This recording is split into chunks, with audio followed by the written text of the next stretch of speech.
Le numérique au service du territoire, l'émergence de l'e-gouvernement. Bon, je ne vais pas faire très long là-dessus, mais on a fait des choses très innovantes, enfin, j'espère. L'idée générale, la commande de la région, c'est de nous dire, donc on peut se poser deux questions. Est-ce que c'est le territoire et le gouvernement local qui est au service du numérique? Je vais juste en parler après. Ou est-ce que c'est le numérique qui va être au service du territoire et au service du gouvernement local? Dans ce sens-là, le numérique au service du gouvernement local et du territoire, ce qu'on va appeler l'e-gouvernement, c'est un terme un peu chapeau, on va parler d'e-démocratie, d'e-administration, d'e-gouvernement, mais des i devant partout. Au final, le terme un peu chapeau, c'est l'utilisation d'éthique dans l'administration de la cité, dans l'exercice de la démocratie, quoi. Donc avec cette idée à la fois de faciliter le quotidien des citoyens, comment est-ce que je peux faire une carte d'identité en ligne, comment est-ce que je peux faire un passeport en ligne, est-ce que je peux avoir le menu de la cantine, est-ce que je peux payer la cantine en ligne, tout ce genre de petites innovations qui rendent la vie plus simple. Le deuxième aspect, c'est vraiment, c'est là que c'est très novateur, c'est là que l'éthique, c'est faciliter l'exercice démocratique. On parlera d'open data, autour de la transparence des décisions, autour du fait que le citoyen peut participer à la construction de la politique publique. Est-ce que le numérique permet ça? Comment il permet ça? Et puis plus prosaïquement, promouvoir le territoire. C'est quand même une vitrine aussi le numérique. Si on veut faire du tourisme, si on veut faire venir des entreprises, si on veut faire venir des citoyens, il faut aussi pouvoir afficher quelque part en ligne. Il y a des gens qui sont loin et qui sont susceptibles de venir. Oui, regardez, il y a des infrastructures routières qui vous permettent, si vous mettez votre entreprise, de mailler un réseau important. Oui, si vous êtes touriste, il y a des hôtels, il y a des trucs. Donc voilà les différents aspects sur lesquels le numérique peut aider le territoire. En Bretagne, on est pas mal pourvu. 80% des communes sont aujourd'hui, c'est même plus que ça, sont présentes en ligne. Et petit à petit, on voit bien que la présence en ligne, le fait que les communes investissent dans la présence en ligne, se diffuse petit à petit dans le territoire, de l'extérieur vers l'intérieur, parce que l'activité est à l'extérieur. On a une diffusion un peu capillaire comme ça. Nous, on avait mesuré ça, on avait même montré que la probabilité qu'une commune ait un site web est extrêmement lié au fait que son voisin en est un. Donc l'effet de voisinage, l'effet de diffusion fonctionne à plein. Alors ce qu'on a appelé la démocratie en ligne, c'est la communication bilatérale, c'est-à-dire la capacité qu'a le citoyen soit à aller interagir sur un forum, soit à donner son avis sur une plateforme annexe, peu importe. Même le simple fait qu'il y ait le mail de personnes à qui tu peux écrire, c'est le début de la démocratie en ligne. Certains vont assez loin, il y a des chats, il y a des choses qui sont assez développées, il y a de la retransmission, ça s'est fait de manière expérimentale, retransmission du conseil municipal en ligne. Ici, le Molino avait fait ça en premier, donc ça s'expérimente, c'est rarement Perrin, ce genre de truc, mais ça s'expérimente un peu. Et alors là, on avait, ça nous a passionné pendant un moment, on s'est posé la question, et la région a bien aimé ces conclusions-là. On a fait un article scientifique là, qui va être publié prochainement, c'est la question pourquoi les gouvernements locaux innovent? Qu'est-ce qui génère l'innovation dans un gouvernement local? Pourquoi est-ce que, alors ça paraît évident, trivial, pourquoi ça apparaît d'abord à Rennes, dans les grandes agglomérations, mais finalement pourquoi est-ce que la commune de l'Île d'Ars, qui a 500 habitants, a dès 2004 un site web hyper innovant, avec un forum, avec des discussions? Qu'est-ce qui fait que ce n'est pas si évident que ça, que ce n'est pas forcément les plus gros? Qu'est-ce qui déclenche l'innovation dans le territoire? On avait adopté cette matrice où on s'était dit finalement la commune, le gouvernement local va adopter et développer l'e-gouvernement selon trois facteurs. Le premier, c'était le facteur interne au gouvernement local, donc c'est vraiment, je vais dire les trois, facteurs internes au gouvernement local. Le deuxième, c'est le facteur interne à la circonscription, ok. Et le troisième, c'est les facteurs externes à la circonscription. Je détaille rapidement. Le facteur interne au gouvernement, c'est les ressources disponibles. Évidemment, si vous êtes dans la ville de Rennes, vous avez 250 salariés, vous avez un service dédié au TIC, vous avez un DSI, vous avez toute la matière pour développer cette présence-là. Vous avez des ressources, vous avez de l'argent, vous avez plein de choses. Donc évidemment, quand votre administration est grosse, il y a plus de chances que vous développiez. La forme organisationnelle joue un peu, hein, c'est un peu pareil, c'est un peu à la Google, soit c'est vertical, soit c'est plus ou moins vertical, plus ou moins horizontal. Les initiatives individuelles naissent plus d'une organisation un peu horizontale, donc ça joue aussi. Et puis les facteurs, ça c'est intéressant, les facteurs individuels et cognitifs. Parfois, vous ne savez pas trop pourquoi, c'est le cas dans la commune de l'Île d'Ars, il y a une personne qui est branchée TIC, il y a un élu qui impulse quelque chose. C'est totalement fortuit, c'est le poids de l'histoire, c'est le poids du hasard, la contingence est absolue. Et cette personne-là, parce qu'elle a une culture de l'innovation, et un chercheur aux États-Unis qui avait fait passer un question comme ça dans les communes, avait fait des indicateurs de présence de culture de l'innovation. Même pas forcément numérique, hein, juste une culture de faire des choses nouvelles, qui est présente dans un individu, dans un service, parfois même dans une population. Et ces facteurs individuels et cognitifs, ils peuvent localement déclencher des choses extrêmement intéressantes. Et comme on a montré dans le troisième que ces choses-là se diffusent, on peut avoir des trajectoires vachement innovantes. C'est-à-dire que ça part à l'Île d'Ars pour des raisons historiques contingentes. Et puis tout d'un coup, l'île d'Ars, ben oui, mais attends, pourquoi il a plus de touristes que moi, lui? Et ben, du coup, ça se diffuse à côté, et ainsi de suite. Et on voit une espèce d'innovation qui va se diffuser dans le territoire à partir de rien, de manière très très amusante et très innovante. Les facteurs internes à la cité, théorie économique très simple de l'électeur médian. Si dans ma population, j'ai des jeunes éduqués, ils vont être demandeurs de services numériques, donc ça va déclencher l'innovation, ça va déclencher le développement de services un peu innovants, parce que j'ai une population qui est demandeuse. Si je suis dans une commune au bord de la mer avec beaucoup de retraités, il est évident que la demande locale est moins forte. Le gouvernement ne va pas baser toute sa stratégie de réélection sur un territoire innovant pour payer la cantine, machin. Donc ça, c'est la stratégie classique de l'électeur médian. Les gens ont quand même besoin de voir leurs préférences représentées, et donc c'est ça l'idée qu'il y a derrière. Une population jeune et éduquée va, même indirectement à travers le vote, va mettre en place des gens qui leur ressemblent et donc qui sont plus à même d'amener l'innovation. Donc ça, c'est des facteurs internes à la cité. Et le truc vraiment intéressant, c'est donc le facteur externe, l'aspect diffusion. Pourquoi ça se diffuse dans le territoire de manière capillaire?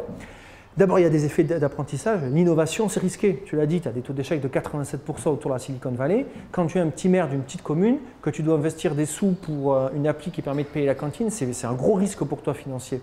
Et donc, comment tu minimises ce risque? Tu minimises ce risque en ouvrant tes yeux, en regardant ce qui s'est passé à côté.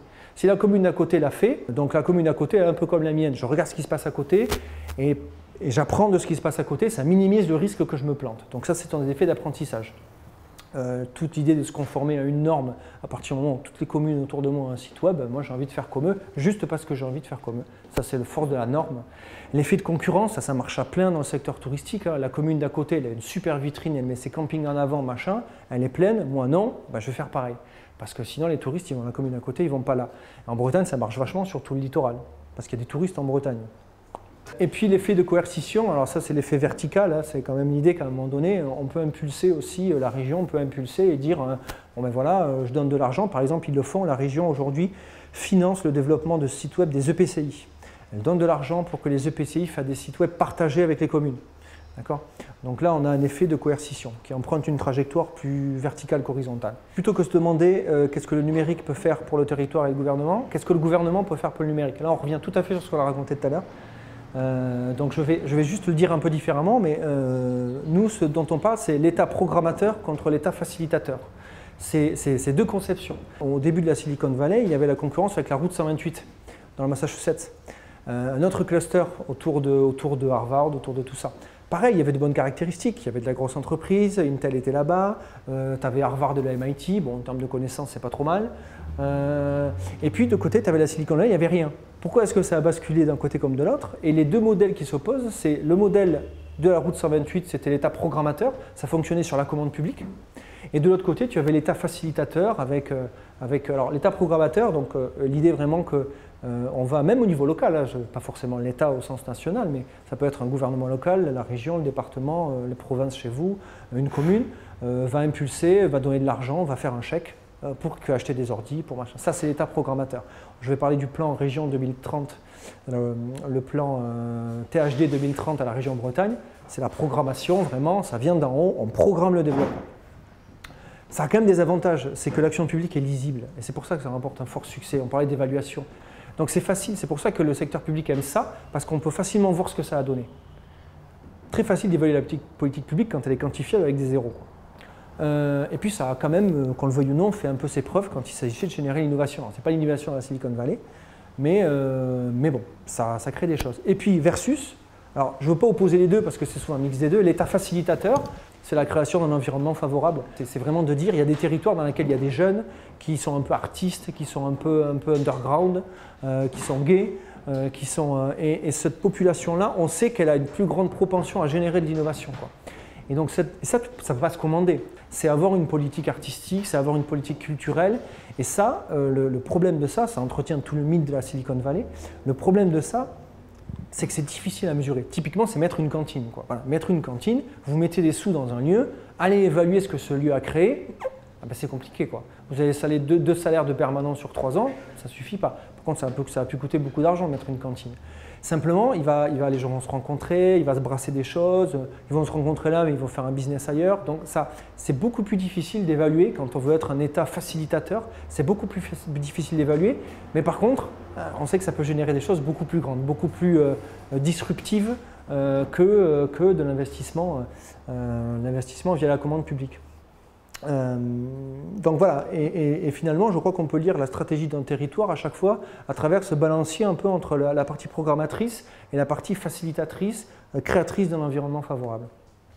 En Bretagne, voilà quelque chose qui est extrêmement programmateur, quoi. Bretagne THD en 2030. 2 milliards, ça commence à faire. En euros, hein, pas en francs Pacifique. 2 milliards, qu'est-ce que veut faire la région Bretagne? Elle se dit, on va commencer par mettre l'infra. On veut que le territoire soit innovant, on veut que tout le monde veut créer son cluster, enfin peu importe. On va commencer par mettre l'infra. Parce que ce qui était vrai aussi, c'est que, alors, pas le cas de la Silicon Valley, mais le Silicon Sentier par exemple, le premier cluster français à Paris. Pourquoi est-ce qu'il s'est localisé là? En partie parce que c'était le seul endroit de France où il y avait de la fibre optique. Et donc les gens sont allés là parce qu'il y avait un accès tout nouveau à l'heure où le Minitel était encore beaucoup de succès. Et donc c'est un peu ça. La région dit on va commencer par mettre de la fibre partout et pour tous, avec une vision très égalitaire du problème. Donc en 2030, tous les ménages, toutes les entreprises, toutes les collectivités doivent être équipées en fibre optique. Voilà, au pied. Pourquoi est-ce que la région est obligée de s'impliquer? Parce qu'on sait bien que si on laisse ça aux acteurs privés, la fibre optique, ils vont la développer à Rennes, ils vont la développer à Brest, à Lannion. Ils ne vont pas aller vers les territoires centraux où il y a peu de choses. Et là, la région dit on va prendre le relais. C'est-à-dire qu'on fait ça en partenariat avec les opérateurs. Là où les opérateurs s'arrêtent, nous on commence. Là où ils arrêtent de développer la fibre, nous on va la mettre. C'est l'idée. C'est là que vont passer les 2 milliards. Donc le plan de cohérence régionale, ce qui est intéressant quand même, c'est qu'il y a quand même l'idée que là, ils veulent aller équiper en premier lieu les zones qui aujourd'hui sont le moins bien desservies. Donc il y a cette idée quand même qu'on veut aller la mettre d'abord là où aujourd'hui la DSL est déficient, avec même pour les zones qui seront équipées en dernier, des solutions provisoires. Alors je voulais parler rapidement des phénomènes cantines, donc au-delà de l'état programmateur, le voilà l'état facilitateur, le voilà le lieu qui crée un environnement favorable autour du numérique, ça s'appelle les cantines. Alors c'est né à Paris dans le Sentier, qui est donc le premier cluster français. Et puis on en a vu poindre un peu partout. L'Ouest est très dynamique. À Rennes, il y a une équipe très dynamique en la matière. Rapidement, ce qu'est une cantine, je l'avais dit hier, mais je le redis, la cantine, l'idée du tiers-lieu. Donc on n'est pas dans une entreprise, on n'est pas dans une asso, on n'est pas chez nous, on est dans un lieu propre, distinct, où les gens vont venir. Ça doit être un lieu de passage. Donc ce n'est pas un lieu où on prend rendez-vous, hein. Ce n'est pas un lieu où on peut rentrer, sortir, assister à la moitié d'une presse. On est vraiment dans un lieu de passage. C'est aussi un espace de coworking, donc là c'est vraiment un anglo-saxonne, c'est vraiment l'esprit Silicon Valley. On met dans des box, des gens louent des box pour travailler l'après-midi, ça coûte quelques euros. J'ai accès à une connexion au débit, j'ai accès à la machine à café, à machin, une imprimante, et je me pose là pour travailler. Alors un webmaster va se mettre à côté de quelqu'un qui a un business plan, qui va se mettre à côté de quelqu'un qui a développé une brique technologique autour de Google Maps, que sais-je. Et l'idée c'est que ces gens-là, comme ils travaillent à côté ensemble de temps en temps, ils discutent, ils boivent le café, et voilà, ça crée cette espèce d'émulation, ça crée ces externalités de connaissances qui génèrent de l'innovation. Ça c'est l'idée du coworking. Alors je peux vous dire que pour savoir un peu ce qui se passe à la cantine Red, c'est ce qui marche le moins bien, l'aspect coworking à la cantine Red. Je pense que ça ne marche que s'il y a une masse importante. S'il n'y a pas vraiment beaucoup de passages, s'il n'y a pas des idées vraiment très différentes, ça a du mal à s'entretenir. Les gens ont du mal à comprendre pourquoi ils paieraient une après-midi pour travailler là. Les retombées sont plus difficiles. Ce qui marche, c'est l'animation générale. Il y a des cantines qui sont montées. Alors, le principe de base de la cantine, c'est que tous les acteurs doivent être représentés, acteurs privés, acteurs publics, associatifs, universitaires. C'est ce qui fait le succès. C'est ce qui fait le succès de la Silicon Valley.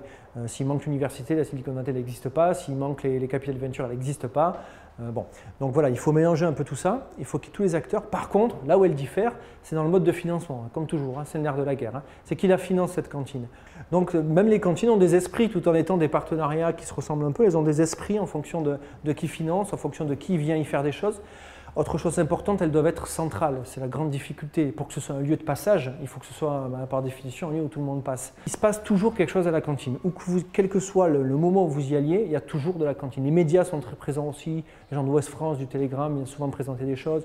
Une boîte peut aller y présenter sa stratégie et à discuter. Ça, le Télégramme l'a fait il n'y a pas très longtemps avec Ouest France. Ils sont allés présenter leur stratégie numérique et puis prendre le pouls un petit peu de ce que les gens en pensaient. Une association qui vient de se monter va présenter, va faire son bilan annuel devant les gens. Et voilà, et donc le succès, c'est qu'il y ait du passage, c'est que ce soit informel, c'est que des rencontres se créent. Et alors, le risque, pour en avoir beaucoup parlé avec la personne en charge du numérique à la région, qui est quelqu'un d'assez un sceptique prudent, c'est que ce qui l'embête, lui, c'est qu'ils mettent de l'argent là-dedans, mais ils ne peuvent pas évaluer ce que ça crée, quoi. C'est-à-dire qu'on n'a pas un indicateur qui va nous dire ça a créé tant de valeur, ça a créé tant d'entreprises. On ne peut même pas dire que la cantine crée une entreprise. Des gens vont se rencontrer, ils vont aller boire un coup ailleurs, et puis 3 mois après, ça fait une boîte, mais tu ne peux pas savoir que c'est très immatériel, très, très incommensurable de voir comment est-ce que ce lieu-là crée de la valeur. Et ça, pour les politiques, c'est un problème. C'est-à-dire qu'on ne sait pas évaluer l'impact de ça. Il me dit, mais bon, c'est sympa la cantine, il y a du monde, Orange fait sa promo, mais ça sert à quoi au final? Ça, c'est compliqué. Donc il faut réfléchir, quand on crée ces lieux-là, je crois qu'il faut avoir une réflexion vraiment de comment est-ce qu'on va rassurer le politique, comment on va rassurer le gouvernement local sur la manière dont on va évaluer, dont on va rendre compte de ce qui s'est fait, de ce qui a été créé, du maillage, de la connaissance qui a été diffusée dans ces lieux-là. Là aussi, grosse agitation métropolitaine autour de l'open data. Alors ça, il y a un petit effet de mode autour de ces choses-là aussi, beaucoup. Mais là, ce qui est génial, c'est que le territoire se réapproprie un peu l'innovation. C'est-à-dire qu'à un moment donné, on a un levier, on a quelque chose qui nous dit moi, je suis un territoire. Bon, ben là, il y a quelque chose qui me permet de communiquer, qui me permet d'être un levier pour l'innovation.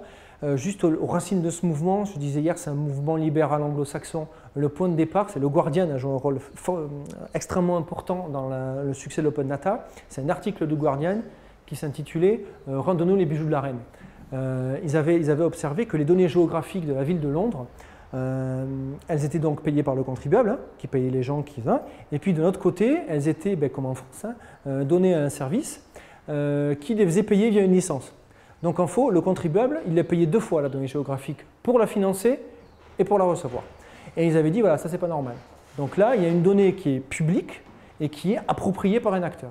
Et donc ils avaient dit, rendez-nous les bijoux de la reine. Et autour de ça, tout un mouvement s'est déclenché autour de libéraliser les données publiques. Alors c'est un peu idéologique parce que c'est d'inspiration quand même assez libérale. Il y a cette idée de transparence absolue des processus, des décisions. Quand je parle de nouvel exercice de la démocratie, c'est vraiment ça. Regard citoyen fait ça. Regard citoyen, typiquement, on va regarder l'activité des députés, on va regarder leur intervention et on va tenir une base de données à jour de qui fait quoi. Donc là, c'est l'idée, voilà, qu'est-ce qu'on fait avec notre argent public? Il y avait une célèbre application faite toujours par le Guardian qui est vraiment maître en la matière de open data et de data visualization, qui était Where My Money Goes. Donc l'idée, c'était vous pouviez naviguer dans les dépenses publiques du gouvernement anglais et regarder pour vous rentriez le montant que vous aviez versé en gros en impôts et on vous disait, ben voilà, sur ces 100 livres, il y a 10 livres qui ont permis de payer ça avec une data visualization très user-friendly, vraiment le truc qu'on avait envie de naviguer.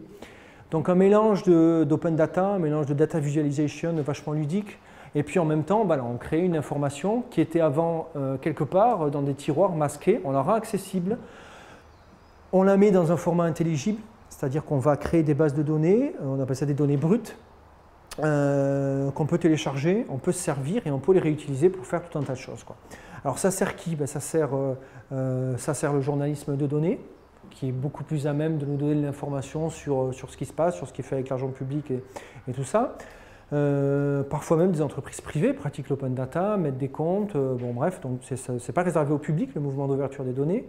Ça sert, et c'est là qu'on parle de levier économique, c'est-à-dire que l'idée c'est que la collectivité dit voilà, je vais mettre à disposition des données qui n'existaient pas, qui étaient dans les fonds de tiroir. Maintenant, vous, les ingés, les développeurs, prenez ces données et faites des applications avec ces données et créez de la valeur, créez des entreprises, créez des emplois.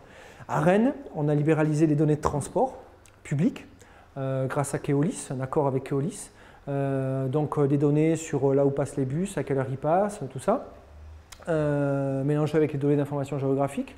Et on a organisé un grand concours.